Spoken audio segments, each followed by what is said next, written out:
भाई कोई नहीं स्पीड लिया जान कोई कर लेंगे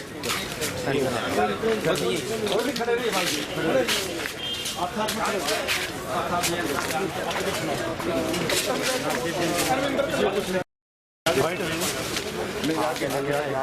नॉमिनेशन की बात करवाइए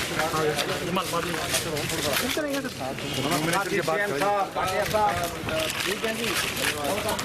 भाग के भाई भाग के बते रहा हूँ चल छोटे आगे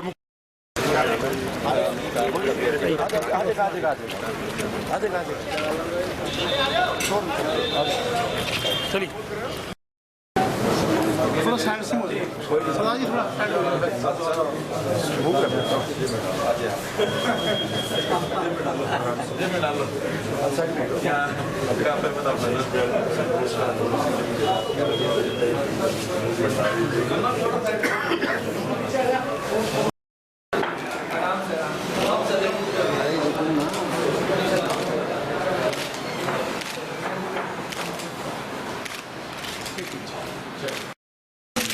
यहाँ जब 5 आदमी जाएंगे सबसे 5 लोग माननीय मंत्री दोनों इस समय आपने ये लाइव तस्वीरें देखी जहां पर हम आपको बताएं कि करनाल लोकसभा सीट से भाजपा के प्रत्याशी संजय भाटिया द्वारा जो है नामांकन भर दिया गया और उनके नामांकन में जो है तमाम विधायक करनाल से और प्रदेश के मुख्यमंत्री मनोहर लाल खट्टर ने भी जो है शिरकत की थी। और इस समय आप देख सकते हैं कि जो संजय भाटिया हैं वो इस समय यहाँ पर मौजूद हैं, कार्यकर्ताओं से मुलाकात करते हुए नजर आ रहे हैं। तस्वीरें इस समय आपने देखी, हम आपको बताएं कि जहां नॉमिनेशन भरने मुख्यमंत्री पहुंचे थे और इस समय संजय भाटिया हमारे साथ है, उनसे हम जानना चाहेंगे। भाटिया जी, क्या कुछ बताना चाहेंगे? आज आपने नॉमिनेशन भरा है करनाल लोकसभा सीट से, तो क्या कुछ मुद्दे रहने वाले हैं आने वाले चुनावों में? आपके 1 महीने से कम समय रह गए। मैं समझता हूं कि चुनाव के अंदर जो इस समय मुद्दा है वो केवल करनाल लोकसभा क्षेत्र में नहीं, पूरे देश में एक ही मुद्दा है कि हमने देश को चाहने वालों को चुनना है, देश का भला करने वालों को चुनना है या देश का बुरा करने वालों को चुनना है। मैं समझता हूं बाकी सारे मुद्दे देखिए, विकास कार्य उल्लेखनीय हुए, केंद्र में हुए, प्रदेश में हुए, ये सारी जनता मान रही है। लेकिन जब हम बोलते हैं उन्होंने नहीं, हमने तो मोदी को चुनना है, मोदी को दोबारा प्रधानमंत्री बनाना है, क्योंकि मोदी जी हैं जिनके कारण हिंदुस्तान पूरी दुनिया के अंदर आज एक सम्मान की स्थिति में है। लोग अच्छी नज़र से हिंदुस्तान को देखते हैं। जो कांग्रेस के शासनकाल में एक भ्रष्टाचार का एक उदाहरण बनता था हिंदुस्तान, आज लोग हिंदुस्तानी, चाहे इस देश का है, अपने देश का है, चाहे बाहर भी रहता है, वो भी गर्व की अनुभूति करते हैं। सर, लोगों में एक नाराजगी रहती है कि चुनावों के दौरान लीडर्स जरूर जो है वादे करते हैं कि सभी तरह के विकास कार्य किए जाएंगे, करनाल में रोजगार लाया जाएगा, लेकिन चुनाव जीतने के बाद लोगों को में नाराजगी जरूर रहती है। तो एक बात सुनो, नाराजगी उनसे रहती है ना जो नहीं करते। जिनसे नाराजगी थी उनको बाहर कर दिया ना पिक्चर से, जिनसे नाराजगी ने उनको एंड कर दिया ना। 5 की 5 मेयर के चुनाव थंडर मेजोरिटी के साथ जीते। जींद का बाई इलेक्शन, जबकि कोई ट्रेडिशनल वो बीजेपी की सीट नहीं थी, कितने भारी नेता कांग्रेस के रणदीप सुरजेवाला और रात को मुख्यमंत्री बन के सोते थे, दूसरी पार्टी वाले जिन्होंने परिवार की पार्टी को ही तोड़ दिया, जो मुख्यमंत्री बन के सोते थे, जींद में दिखा दिया ना आईना। लोग उनसे नाराज होते हैं जो अपने मुंह से बात निकाली को पूरा नहीं करते। भारतीय जनता पार्टी ने आम समाज तक पहुंच किया है, बिना पैसे की नौकरियां दी। आज से पहले ऐसा क्यों नहीं था? ट्रांसफरों के धंधे होते थे, अब ऑनलाइन ट्रांसफर क्यों हो रहे हैं? ये सीएलयू का धंधा चलता था, जितने विधायक मंत्री पहली सरकारों में रहे सब सीएलयू की फाइल लेके सेक्रेटरीट में घूमते रहते थे, अब क्यों नहीं घूमते? ये बदलाव है, ये लोगों के कारण ही बदलाव हुआ है। जिन्होंने लोगों को धोखा दिया, लोगों ने उनका इलाज करके दिखाया। करनाल सीट पे विपक्ष जो है सामने नजर नहीं आ रहा, और क्योंकि मुख्यमंत्री का खुद का विधानसभा क्षेत्र भी है, उसका भी भरपूर फायदा आपको जरूर कहीं ना कहीं मिल रहा होगा। नहीं, मुझे तो सभी फायदा है। मैं तो कहता हूँ मोदी जी, मुख्यमंत्री जी और बीजेपी का प्रत्येक कार्यकर्ता जो सदा कार्यकर्ताओं के साथ और समाज के अंदर निष्ठा से काम करता रहा, मुझे तो प्रत्येक का फायदा है। और दूसरी बात, विपक्ष का तो अब वो आगे आ रहा है, नहीं आ रहा, कब आएगा नहीं आएगा, ये उनके अंदर क्या मंथन चल रहा है, क्या प्लानिंग चल रही है, क्या क्या गठबंधन की योजनाएं बन रही हैं, अंडर दी टेबल उनकी क्या एडजस्टमेंट्स हो रही हैं, दिखाने को क्या गठबंधन है, अंदर क्या गठबंधन है, वो सदा से इस राजनीति के अंदर है। और जब चुनाव हारते हैं फिर ईवीएम हैक की बात करते हैं। मुझे तो चिंता ये हो रही है कि इतना बुरा रिजल्ट उनका ना है, कहीं कल को फिर यही उनका सेट लैंग्वेज होगी, ईवीएम हैक हो गई। मुझे तो इस बात की चिंता ज्यादा हो रही है। एक बात कही आपने, एक और सवाल है सर आपसे कि पानीपत और करनाल औद्योगिक क्षेत्र है, पानीपत में भी काफी हैंडलूम का उद्योग काफी बड़ा है, करनाल में राइस का उद्योग काफी बड़ा है, तो पिछले पूर्व सांसद चाहे अश्विनी चोपड़ा जी की बात की जाए, उससे पहले 10 साल अरविंद शर्मा रहे हैं, उससे पहले भी सांसद रहे हैं। ये कहा गया कि उद्योग स्थापित किया जाएगा, करनाल पानीपत में रेल कोच फैक्ट्री लाई जाएगी, बड़े बड़े वादे किए जाते थे, लेकिन वो वादा पूरा नहीं हुआ। तो क्या कुछ कोशिश करेंगे कि पानीपत और करनाल के नौजवान जो युवा है, जो बेरोजगार हैं, उनको नौकरियां दी जाए? उस पर क्या कुछ खास विचार किया जाएगा? बहुत अच्छा प्रश्न आपने पूछा और मेरे मन की बात की। ये मेरे से छूट जाती है अगर आप ये प्रश्न न पूछते तो।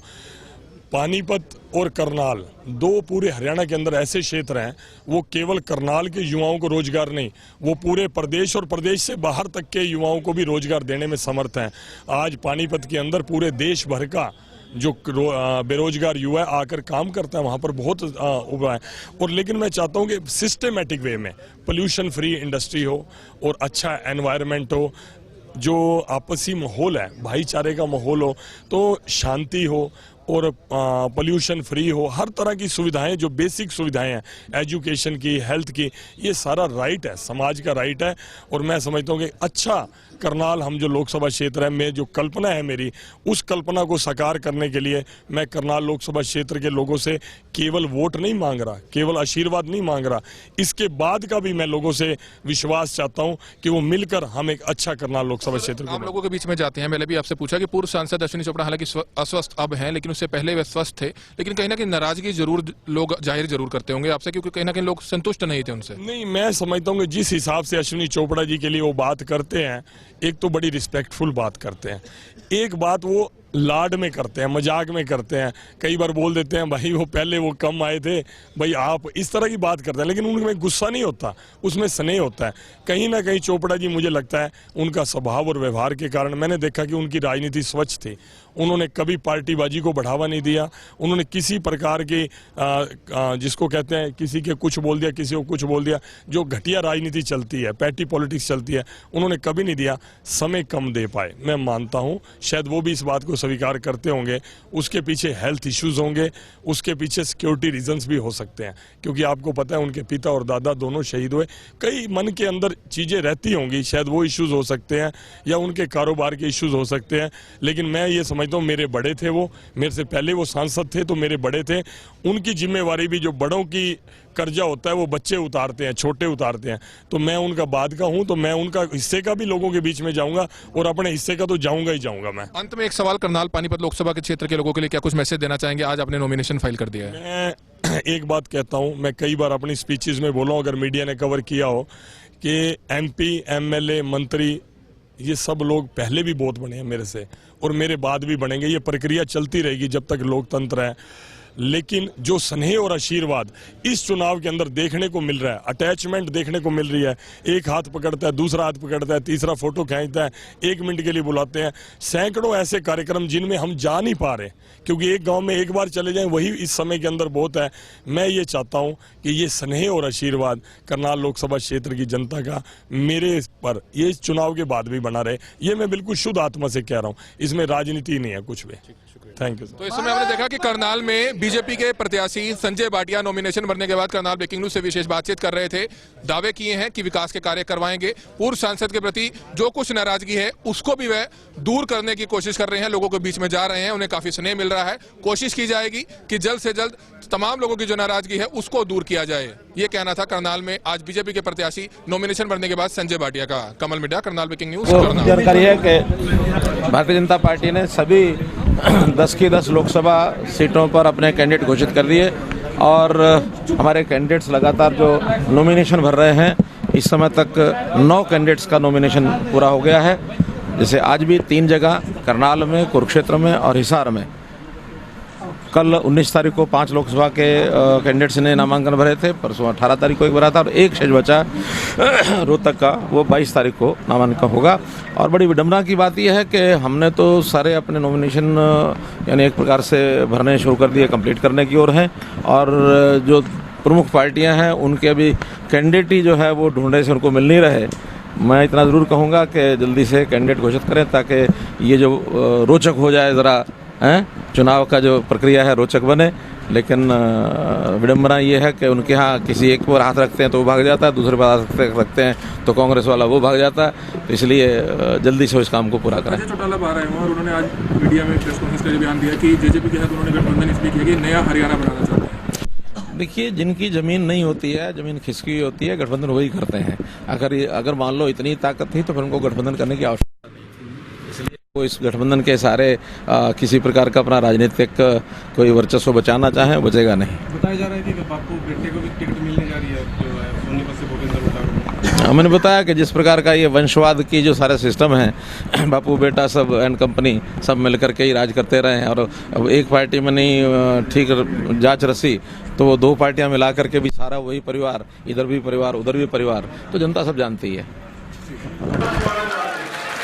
तो इसलिए मुख्यमंत्री जी हमारे बीच में आ गए, तो मैं आप सबसे विनती करता हूँ, सभी ताकत लगा करके मुख्यमंत्री का तालियों से स्वागत करें। जिससे साथियों को साथ लेकर चल रही है। आज देश में नरेंद्र मोदी की लहर, माननीय मनोहर लाल जी की लहर है, क्योंकि 36 राज्य के लोग आज भारतीय जनता पार्टी के साथ हैं।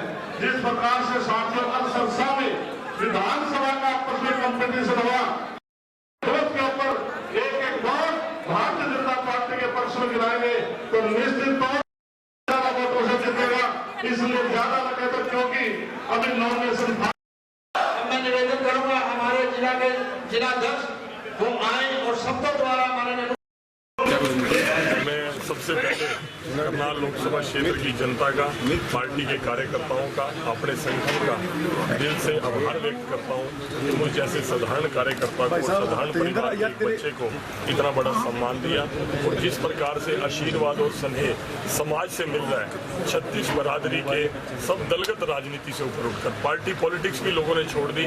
तो इन दलों के जो लोग देशभक्त हैं, जो देश से प्यार करते हैं, वो पुनः एक बार नरेंद्र मोदी जी को इस देश का प्रधानमंत्री बनाना चाहते हैं। लोगों के बीच में आप जा रहे हैं, काफी उत्साह मिल रहा है, तो लगता है कि कुछ पूर्व सांसद के प्रति कुछ नाराजगी लोगों की आपके ऊपर दिख रही है? मैं तो नाराजगी नहीं है, उनका वो भी लगाव ही था पूर्व सांसद के प्रति।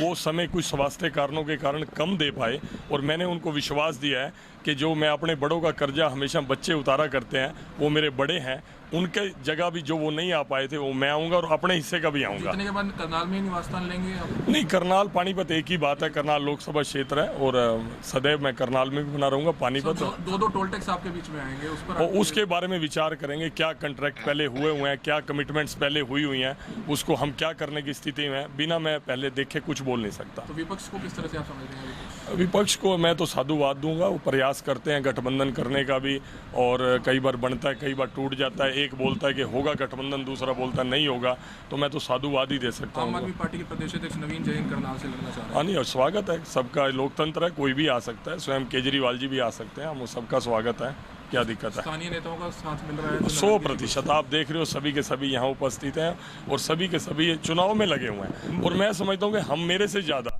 पार्टी के कार्यकर्ता और समाज स्वयं चुनाव लड़, इतनी माउथ पब्लिसिटी है, सब एक दूसरे को, दूर रिश्तेदारों को फोन करते हैं, वो कहते हैं जी हमारा छोटा भाई खड़ा है, वो कहते हैं यार तू हमें क्या कह रहे, हम तो पहले ही लग रहे उसके साथ। इस तरह की बातचीत आपस में होती है। सब मुकाबला समझते हैं आप किसी से? नहीं, चुनाव है, चुनाव को चुनाव के तरीके से लेना चाहिए। मैं तो हर विनम्रता के साथ प्रत्येक वोटर के पास जाऊंगा, प्रत्येक दरवाजे को खटकाऊंगा, और हमारे कार्यकर्ता गए हुए हैं, हम इलेक्शन की तरह इलेक्शन को लड़ेंगे। इसके बाद हमारी गाड़ी को किसी ने क्रॉस किया, इतना बड़ा आज तो हमारे से दिक्कत ना हो, इस बात की भी हमने चिंता करनी है। ध्यान रखें,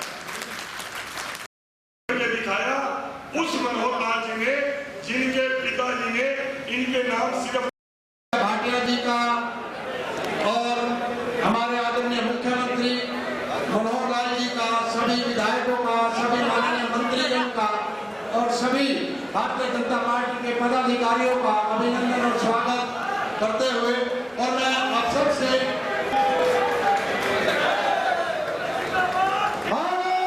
माता की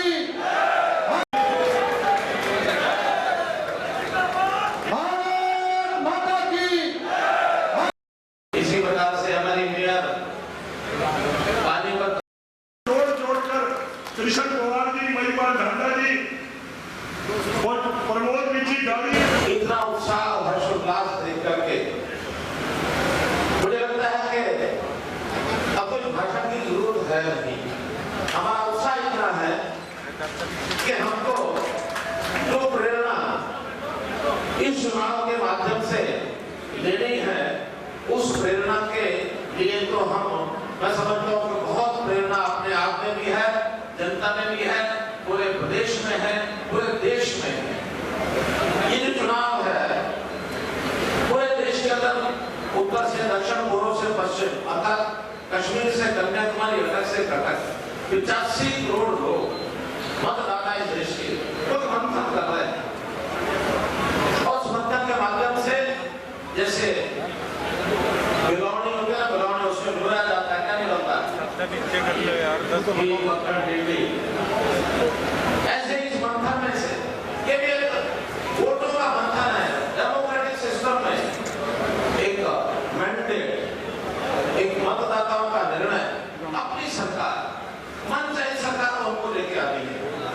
और मनचाही सरकार का जो हमारा मुखिया, ऐसा मुखिया हो जिसके बारे में देश की जनता अपेक्षा करती है। 3 बातों की अपेक्षा करती है। एक, देश सुरक्षित हो। दूसरा, जनता की खुशहाली हो। तीसरा, विकास के काम होने हो। अब तीनों विषय, चाहे मुख्यमंत्री सरकार के विषय गिनाते, चाहे प्रदेश सरकार के विषय गिनाते, इसकी देश की रक्षा, इसकी जिम्मेवारी जो भारतीय जनता पार्टी ने ली है, दूसरी पार्टियां उनके नजदीक भी नहीं है। हम इस देश की एकता अखंडता, खास करके कश्मीर की बात, जनसंघ के समय से हमने कहा कि जम्मू कश्मीर का ये जो विषय है, ये उस समय के प्रधानमंत्री जवाहरलाल नेहरू उन्होंने बिगाड़ दी। 3 रियासतें ऐसी थी जो इस देश में मिलना नहीं चाहती थी। एक जम्मू कश्मीर, एक जूनागढ़, एक हैदराबाद। 550 रियासतों में से 3 रियासतें ये अलग है कि हम देश के साथ नहीं जाएंगे। उस समय सरकार ने तय किया, इन तीनों रियासतों को समझाया। 2 रियासतें जिनमें लगी सरदार पटेल के, जूनागढ़, हैदराबाद, और एक लगी पंडित जवाहरलाल नेहरू के। जूनागढ़, हैदराबाद को सरदार वल्लभ भाई पटेल ने मना लिया कि हम देश के साथ, देश के संविधान के साथ रहेंगे, देश के साथ मिल करके चलेंगे। लेकिन शर्म की बात है कि पंडित जवाहरलाल नेहरू जम्मू कश्मीर को इस देश के साथ मिले के नाते एक नहीं कर सकते। 370 धारा लगी। आज भी जम्मू में उनका अलग से विधान है, अलग से निशान है। ये देश की एकता अखंडता में बात है। हमने कहा 3 सूत्र खत्म करेंगे, कांग्रेस कहती है नहीं, 3 सूत्र बनाए रखेंगे। हमने कहा 2 प्रधान नहीं होंगे। डॉक्टर श्यामा प्रसाद मुखर्जी ने शहीद हुए, बलिदानी दे दी इस बात के लिए कि देश का प्रधान एक होगा, एक प्राइम मिनिस्टर की बात तय हुई। आज कांग्रेस के सहयोगी, चाहे उमर अब्दुल्ला है, चाहे मुफ्ती महबूबा, क्या बोलती है कि जम्मू कश्मीर का अलग प्राइम मिनिस्टर बनाओ, और कश्मीर चुप। ये कांग्रेस चुप है। कांग्रेस को शर्म आनी चाहिए कि देश की एकता के लिए उनके मन में कोई संकल्प ही नहीं। तो पहला विषय, देश की एकता अखंडता, देश की सुरक्षा, ये अगर आज महफूज सुरक्षित है तो नरेंद्र मोदी के हाथ में। दूसरा विषय, इस समाज की खुशहाली, खासकर गरीब समाज